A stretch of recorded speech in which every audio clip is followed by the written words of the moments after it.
வணக்கம் மக்களே, சற்று முன் கிடைக்கப்பெற்ற மிக மிக முக்கியமான செய்தி ஒன்று வெளியாகி உள்ளது.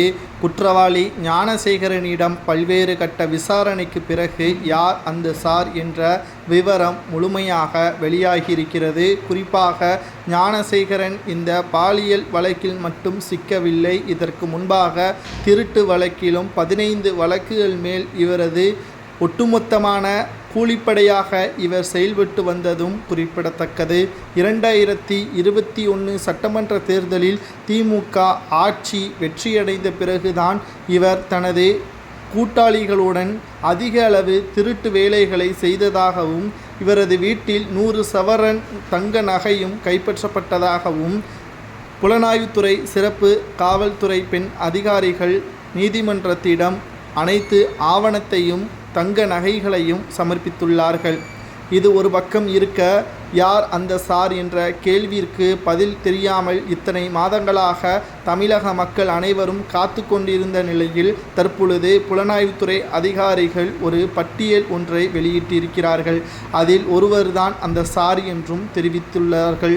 மேலும் அந்த சார் யார் என்பதை புலனாய்வுத்துறை அதிகாரிகள் தெரிவிக்காமல் நீதிமன்றம்தான் அதை உறுதிப்படுத்த வேண்டும் என்றும் அந்த மனுவில் கடைசியாக குறிப்பிடப்பட்டுள்ளது. மேலும் ஞானசேகரனுக்கு தொடர்புடைய 4 நபர்களது பெயர்களும் மேலும் திமுகவை சார்ந்த 3 முக்கிய நபர்களது பெயரும் இதில் இடம்பெற்றுள்ளது.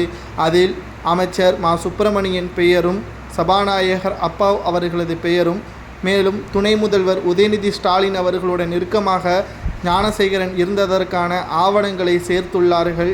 மேலும் 2 பேராசிரியர்கள் பெயரும் இடம்பெற்றுள்ளது.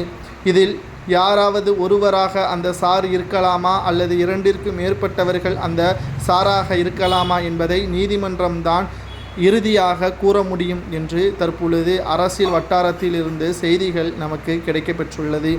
திமுக ஆட்சி அமைந்த பிறகுதான் தமிழக மக்களுக்கு பாதுகாப்பு இல்லை. குறிப்பாக போதைக்கு அடிமையாகி இளைஞர்கள் வழிகட்ட வழியில் செயல்படுவதும், அண்ணா பல்கலைக்கழக அலுவலகத்திற்குள் கல்லூரிக்குள் வேறொரு நபர் உள்ளே வருவது கடினம். ஆனால் வெளியே பிரியாணி கடை நடத்தி வரக்கூடிய ஞானசேகரன் உள்ளே வருகிறான் என்றால் காவல்துறையின் சப்போர்ட் இல்லாமல் கிடையாது. பேராசிரியர்களின் உதவி இல்லாமல் உள்ளே வருவது கடினம்.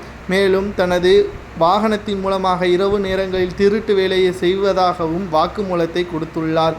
மேலும் கடந்த 4 ஆண்டுகளாக ஞானசேகரனை ஏன் கவனக்குறைவாக காவல்துறையினர் செயல்பட்டார்கள் என்ற கேள்வியும், காவல்துறையினர் மாதம் பல லட்சங்கள் கமிஷனாக பெற்று ஞானசேகரனை காப்பாற்றியதாகவும் தெரிய வருகிறது.